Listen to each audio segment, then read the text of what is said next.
بسم اللہ الرحمن الرحیم. ایاک نعبد و ایاک نستعین. جناب شاہ فرمان گورنر پختونخوا اور محمود خان چیف منسٹر، محب اللہ آپ کو اور اسرار آپ کو، خاص طور پہ ایگریکلچر کی وجہ سے، کیونکہ یہ فنکشن میں مجھے بڑی خوشی ہوئی آج آپ کی اچیومنٹس دیکھ کے. تو آپ کو اور پھر علی امین آپ کو میں خاص طور پہ اس لیے کہ میں نے دیکھا کہ اپنے سارے دوستوں کو آج آپ نے یہاں بٹھایا ہوا ہے جو آپ کی تعلیم اور جمشید چیمہ آپ نے جس طرح بڑی تفصیل میں بہت زیادہ انفارمیشن بڑے تھوڑے وقت میں آپ نے لوگوں کو دی. تو میں سب سے پہلے علی امین کی بات سے شروع کرنا چاہتا ہوں. دیکھیں،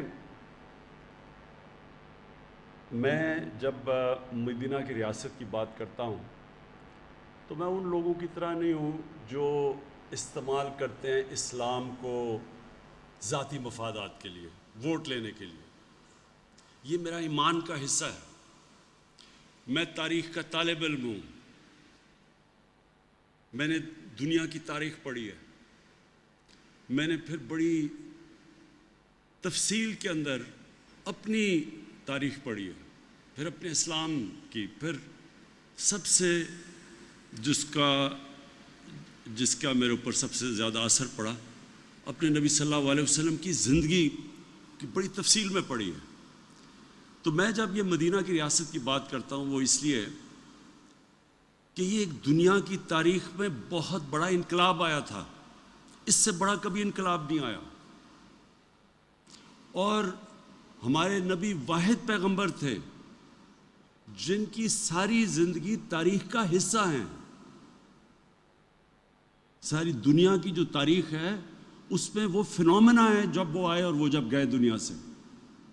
اور وہ پھر کیسے وہ لوگ جن کی حیثیت ہی کوئی نہیں تھی، عربوں کی کوئی حیثیت نہیں تھی، 2 سپر پاورز تھی اس وقت کی، کیسے وہ جن کی حیثیت ہی کچھ نہیں تھی چند سالوں کے اندر دنیا کی امامت کرنی شروع کر دی. یہ تاریخ کا حصہ ہے. آپ سٹوڈنٹس بیٹھے ہیں، اس کو سمجھیں. ہم صرف جمعے کے خطبے پہ جا کے سن کے آ جاتے ہیں باہر. ہماری زندگی میں دین کا ہماری زندگی پہ کوئی اثر نہیں ہوتا، اس لیے ہمارے حالات برے ہیں. جب تک وہ جو اللہ ہمیں حکم دیتا ہے قرآن میں کہ ان کی زندگی سے سیکھو، اللہ کو تو وہ تو بے نیاز ہے، اس کو کوئی فائدہ ہی نہیں پہنچا سکتے آپ اللہ کو. وہ آپ کی بہتری کے لیے ہے. قرآن شریف ہماری بہتری کے لیے اللہ نے بھیجا ہے. اگر آپ اس کے اوپر چلتے ہیں تو آپ کی بہتری ہے. اور جب آپ نبی صلی اللہ علیہ وسلم کی سنت پہ چلتے ہیں، ان کی شریعہ پہ چلتے ہیں، تو آپ ایک چھوٹا آدمی ایک بڑا آدمی بن جاتا ہے. تو وہ جو قرآن میں جو نماز ہم پڑھتے ہیں کہ اللہ ان کے راستے پہ لگا جو نعمتیں بخشی، وہ آپ 5 وقت مانگتے ہیں. وہ سب سے زیادہ نعمتیں تو انہوں نے اپنے حبیب کو بخشی، تو ان کے راستے پہ بتا رہے ہیں. آپ ہر روز نماز میں ان کا راستہ مانگتے ہیں. تو جب علی امین نے یہ بات کی کہ ہمیں خوددار قوم بننا چاہیے، یہ لا الہ الا اللہ ایک انسان کو غیرت دیتا ہے. جب آپ اللہ کے سوا کسی کے سامنے جھکتے ہی نہیں ہیں، ایک چھوٹا سا انسان غیرت مند ہو جاتا ہے. پیسے والے آدمی جو کسی کے سامنے جھکتا ہے اس کی کوئی عزت نہیں ہے. ایک مزدور بھی جب غیرت مند ہوتا ہے تو لوگ اس کی عزت کرتے ہیں. اور پھر جب یہ جو انقلاب آیا تھا اتنا بڑا، جو یہ مدینہ کا انقلاب آیا تھا، اس کی 2 چیزیں تھیں. اس کی بنیاد 2 جگہ پہ رکھی گئی تھی. ایک تو انہوں نے انسانوں کو آزاد کر دیا، ایک سسٹم دیا، ایک عدل اور انصاف کا نظام لیا. انصاف انسان کو آزاد کر دیتا ہے. جس معاشرے میں جو حضرت علی کا قول ہے نا، ظلم کا کفر کا نظام چل جائے گا لیکن ظلم کا نظام نہیں چل سکتا. ناانصافی کا نظام اس لیے نہیں چل سکتا کہ جو پاکستان میں ہے کہ بڑے بڑے مافیا بیٹھے ہوئے ہیں, قانون کے اوپر ہیں, قانون کی بالادستی قائم نہیں ہونے دیتے کیونکہ وہ فائدہ اٹھا رہے ہیں کرپٹ سسٹم سے. تو وہ جب تک وہ یہ بڑا بڑا مافیا بیٹھا ہوا ہے اور کہتا ہے کہ ہمیں این آر او دے دو اور باقی غریبوں کو پکڑو, وہ ملک آگے نہیں بڑھ سکتا. تو ہمارے نبی صلی اللہ علیہ وسلم نے سب سے پہلے مدینہ میں انصاف قائم کیا کہ میری بیٹی بھی اگر جرم کرے گی تو اس کو سزا ملے گی. اور تمہارے سے پہلے بڑی قومیں تباہ ہوئی جدھر قانون نہیں تھا, جدھر انصاف نہیں تھا, جدھر طاقتور کے لیے اور کمزور کے لیے دوسرا. اور دوسری چیز تھی, انہوں نے انسانوں کے کیریکٹر کو اٹھایا, کیریکٹر بلڈنگ کی نیشن کی. صادق اور امین, سچا اور ایماندار, وہ کیریکٹر سے وہ لوگ اٹھے. کبھی بھی جھوٹے لوگ, ڈرپوک لوگ بڑے قوم نہیں بنا سکتے. سچے لوگ, دلیر لوگ, جو اللہ میں, جو لا الہ الا اللہ میں ماننے والے لوگ, غیرت مند لوگ, وہ صرف بڑی قوم بنتا ہے. اور وہ ثابت ہے, مدینہ کی ریاست میں وہ ثابت ہوا ہے کہ دیکھتے دیکھتے یعنی جنگ بدر کے 11 سال بعد تو ایک سپر پاور گری اور 13 سال کے بعد دوسری گری ان کے سامنے. تاریخ کا حصہ یہ. تو میں صرف آپ کو یہ سمجھانا چاہتا ہوں اور اپنی قوم کو, ہم ایک بڑی قوم نہیں بن سکتے جب تک ہم اپنا کیریکٹر ٹھیک نہ کریں.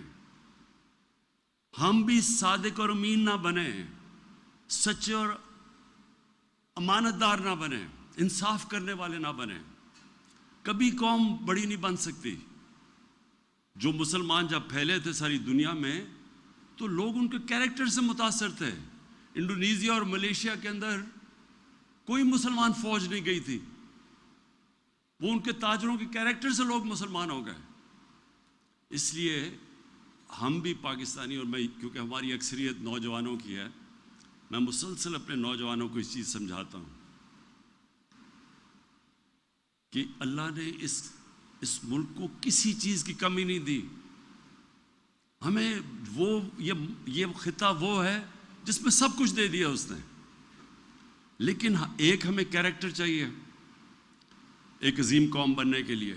سچے لوگ, سچائی, یہ جو علی امین بات کر رہا تھا کرپشن کی, جو بھی ہاتھ پھیلاتا ہے کسی کے سامنے, پیسے مانگتا ہے کسی سے, اس کی دنیا عزت نہیں کرتی. جب کسی کو کوئی رشوت دیتا ہے تو اس کی غیرت جاتی ہے, جو رشوت لیتا ہے اس کی غیرت جاتی ہے. میں وہ جن لوگوں کو ہم کافر کہتے ہیں, میں نے ساری دنیا دیکھی ہوئی ہے. آپ حیران ہوں گے, وہاں اس طرح اخبار پڑھا ہوتا ہے, لوگ پیسے ڈالتے ہیں اخبار, کوئی دیکھنے والا بھی نہیں ہوتا. کبھی وہاں سوچتے بھی نہیں کوئی دھاندلی ہوگی الیکشن میں. ہمارے یہاں پولنگ ایجنٹس بیٹھے ہوتے ہیں, وہاں ہو رہا ہوتا ہے, پھر لڑائیاں ہو رہی ہوتی. وہاں تو آتا ہے سیدھا ووٹ ڈال کے چلا گیا, کوئی پوچھنے والا بھی نہیں ہوتا, کوئی کہتا نہیں دھاندلی ہوئی. کہیں دیکھ لیں یورپ میں الیکشن ہوتا ہے, کہیں کوئی سوچتا بھی نہیں ہے دھاندلی کا. ہماری الیکشن سے پہلے ہماری گھنٹوں میٹنگ یہ نہیں ہو رہی ہوتی کہ ووٹر کو کیسے نکالنا ہے, دھاندلی کیسے روکنی ہے. تو یہ ہمارے لیے بڑی شرم کی بات ہے کہ ہمارے اس طرح کے لوگ آئے جو آج باہر بیٹھے ہوئے ہیں اور باہر اربوں روپے کی پراپرٹیز پہ بیٹھے ہوئے ہیں, ایک رسید نہیں بتا سکتے پیسہ کدھر سے آیا, اور وہاں سے تقریریں کر رہے ہیں یہاں بیٹھ کے. اس لیے جو جب تک اگر ہم نے بڑی قوم بننا ہے, عظیم قوم بننا ہے, وہ جو ہمیں بننا تھا, جو یہ بہت بڑا پاکستان کا کانسیپٹ تھا. تو میں صرف آپ کو شروع میں یہ بتا دوں کہ ایک تو سسٹم کے اندر ہم آج جنگ لڑ رہے ہیں قانون کی بالادستی کی, سارے مافیاز کے خلاف, یہ اس پہ انشاءاللہ ہم کامیاب ہوں گے. اور دوسری, قوم نے اپنے آپ کو چینج کرنا ہے. اللہ کی قرآن میں آیت ہے کہ میں کبھی کسی قوم کی حالت نہیں بدلتا جب تک وہ قوم خود اپنی حالت بدلنے کی کوشش نہیں کرتی, اپنا کیریکٹر نہیں بدلتا. اب جی یہ جو بڑا ضروری ہے آپ کے لیے سمجھنا, ہماری آبادی جب پاکستان بنا تھا, اور آپ ہماری آبادی جب پاکستان بنا تھا تو 4 کروڑ سے بھی کم تھی. آج پاکستان کی آبادی 22 کروڑ پہ پہنچ گئی ہے، اور جس ریٹ پہ اب بڑھ رہی ہے تو ہمیں جو اتنی زرخیز زمین کے باوجود ہم نے پچھلے سال 40 لاکھ ٹن گندم امپورٹ کی ہے. 40 لاکھ ٹن. اس بار ہم نے سب سے، پاکستان کی تاریخ میں سب سے زیادہ گندم اس بار ہماری پیداوار ہوئی. اس کے باوجود ہمیں امپورٹ کرنی پڑے گی کیونکہ ہماری آبادی اتنی تیزی سے بڑھ گئی ہے. ہم وہ چیزیں، دالیں امپورٹ کرتے ہیں، سارا جو ہمارا گھی ہے تقریباً 70-80% وہ ہم امپورٹ کرتے ہیں.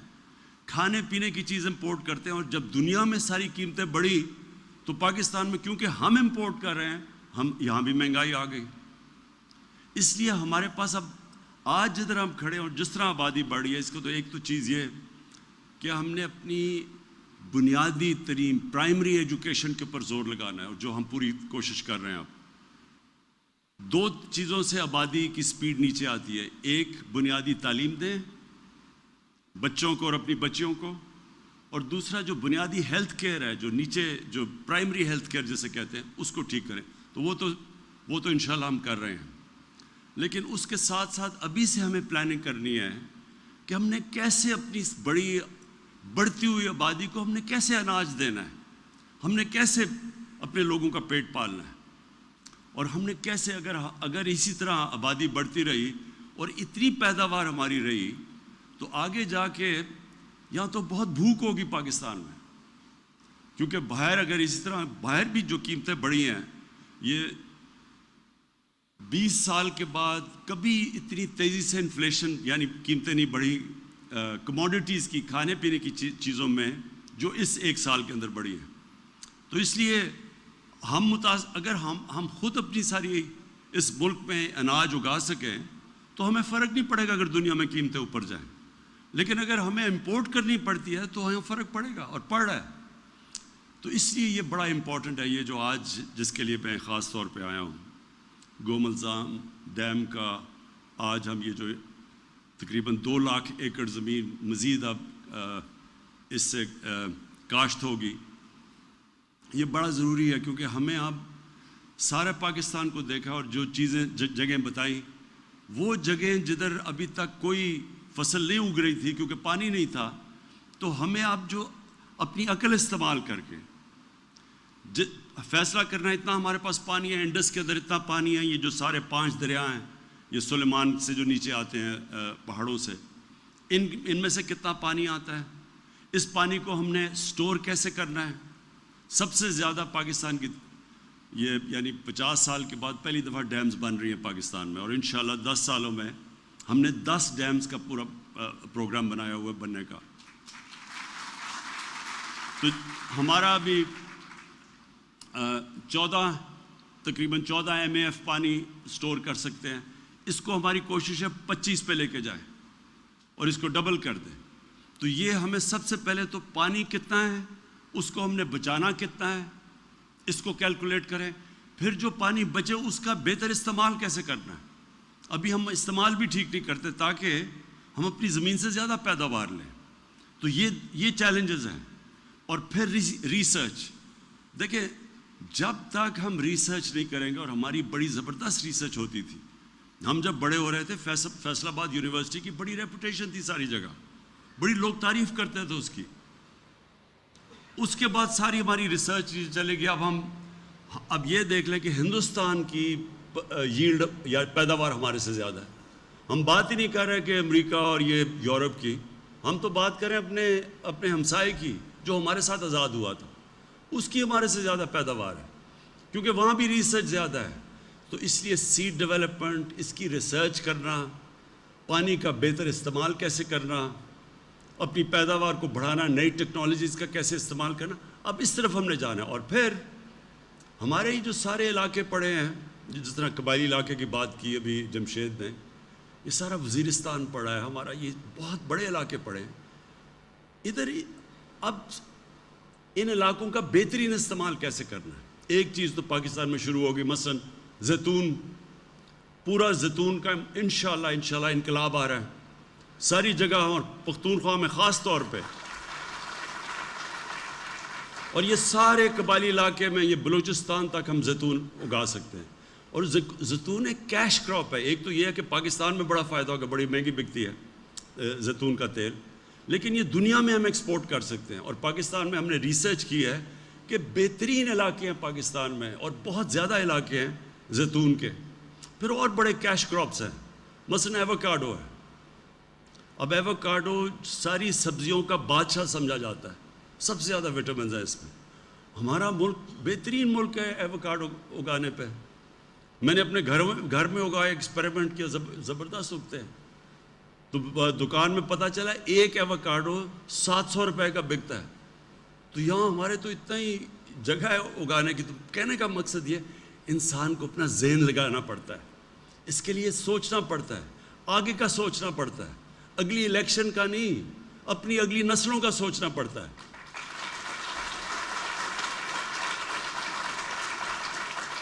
اور انشاءاللہ یہ میرا یقین ہے پورا کہ جس طرف اب ہم نکل گئے ہیں, پہلی دفعہ میرے خیال میں 60s کے اندر ایوب خان کے دور میں ایگریکلچر کے اوپر کام ہوا تھا. انشاءاللہ اب ہمارے دور میں جو کام شروع ہوا ہے, آپ دیکھیں گے ہر سال اب ہم اس سے انکریمنٹ انکریز کرتے جائیں گے. ہم نے جو پلاننگ اب پوری کی ہے کہ ہم نے کون سی نئی, اب دیکھیں اب دنیا کے اندر پام آئل ہے جس کے اوپر جس سے اصل ہمارا جو کوکنگ آئل ہے جو گھی ہے وہ باہر سے امپورٹ ہوتا ہے 70%, اس کی دگنی ہو گئی ہے قیمت دنیا میں. ہم یہ سارا کچھ پام آئل سیڈ خود اگا سکتے ہیں, ہم سویا بین اگا سکتے ہیں, یعنی ہم سارا کچھ پاکستان میں اگا سکتے ہیں. تو انشاءاللہ جو اب سے ہم پلاننگ کر رہے ہیں کہ دنیا میں جو بھی مسئلے آئیں, پاکستان میں ساری چیزیں جو بنیادی ضروریات ہیں ہماری, دالیں مثلاً, عام آدمی دال کھاتا ہے, یہ بھی دن آنا تھا سوچے کہ 70% دال ہم باہر امپورٹ کر رہے ہیں. تو یہ ساری چیزیں ہم اپنے پاکستان میں اگانی ہیں. ہماری ساری پلاننگ اب اس طرف ہے کہ پانی کو سٹور کرنا, اس کا بہترین استعمال کرنا, وہ علاقوں کو نیچے لے کے آنا کاشت میں جو اس وقت بنجر پڑے ہوئے ہیں. جس طرح یہ دیکھتے دیکھتے ڈی آئی خان کا یہ جو 2 لاکھ ایکڑ اب یہ کاشت ہوگی, اور یہ ایسی زمین ہے کہ سب سے زیادہ پیداوار دے گی, کیونکہ اس میں یہ بالکل ورجن ٹیریٹری ہے. اس میں سب کچھ, یعنی زمین میں بہت جان ہے. اس وقت جن زمینوں پہ زیادہ کاشت کرتے رہتے ہیں ان کی پیداوار کم ہوتی جاتی ہے. یہ تو بالکل ورجن ٹیریٹری, یعنی یہ ہر چیز میں, کپاس میں, انشاءاللہ سب چیز میں یہ سب سے زیادہ پیداوار یہاں ملے گی. پھر چولستان میں علاقے ہیں, وہاں اگر ہم پانی کا صحیح استعمال کر لیں, وہ ایسے ملک ہیں جنہوں نے اب, اور چین نے ہمیں میں جب چائنا گیا تو انہوں نے ہمیں ڈیمونسٹریٹ کہ انہوں نے ریگستان کے اندر انہوں نے فصلیں اگا دی ہیں, نئی ٹیکنیکس آ گئی ہیں.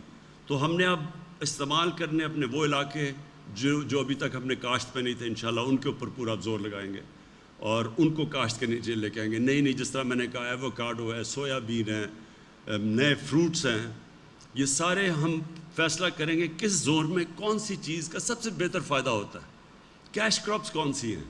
تو انشاءاللہ اس کے اوپر اب نکلے ہوئے ہیں. اور یہ جو آج انیشیٹو ہے کہ یہاں ایگریکلچر یونیورسٹی کا, یہ بہت ضروری تھا یہاں, کیونکہ ڈی آئی خان کے اندر اس کا بہت بڑا امپیکٹ پڑے گا اگر یہاں ریسرچ ہو. ادھر میاں والی میں جو میں نے نمل یونیورسٹی بنائی ہے, اس کے اندر بھی ہم ایک باہر سے جو دنیا کا ٹاپ ایگریکلچر کی انڈسٹری ہے ہالینڈ کی, اس سے ہم نے کولیبریشن کی ہے. ادھر ہم بنا رہے ہیں ایگریکلچر ریسرچ کے لیے, تاکہ ہم آپ کو اس سارے علاقے کو ہم بتائیں کہ بہترین لیٹسٹ پریکٹسز کیا ہیں اور لیٹسٹ ٹیکنالوجی کیا ہے. اور پھر چائنا کے ساتھ ہماری اگریمنٹ ہوئی ہے سی پیک کے اندر کہ ہم نے ان سے بھی جو ان کی ٹیکنیکس ہیں, جو لیٹسٹ ٹیکنالوجیز ہیں. چائنا میں مثلا دودھ ہے, گائے ہمارے سے کوئی 3-4 گنا زیادہ دودھ دیتی ہے گائے وہاں. تو ہمارا اس وقت بڑا مسئلہ بنا ہوا ہے پاکستان میں, ہمارے اتنے زیادہ گائے بھینسیں ہیں لیکن دودھ بہت کم ہے, ملک کے لیے کافی دودھ نہیں. اور جو دودھ ہے وہ بدقسمتی سے زیادہ تر اس میں ملاوٹ ہوتی ہے اور وہ ہمارے بچوں کے لیے برا ہے. تو دودھ کے اوپر پورا زور لگائیں گے, کیسے ہم اپنی جو بریڈ ہے, جو نسلیں ہیں, ان کو بہتر کر سکتے ہیں. آخر میں صرف کیونکہ آج ڈی آئی خان آیا ہوں, میں یہ ضرور اناؤنس کروں گا کہ بڑا مسئلہ بنا ہوا ہے ہمارا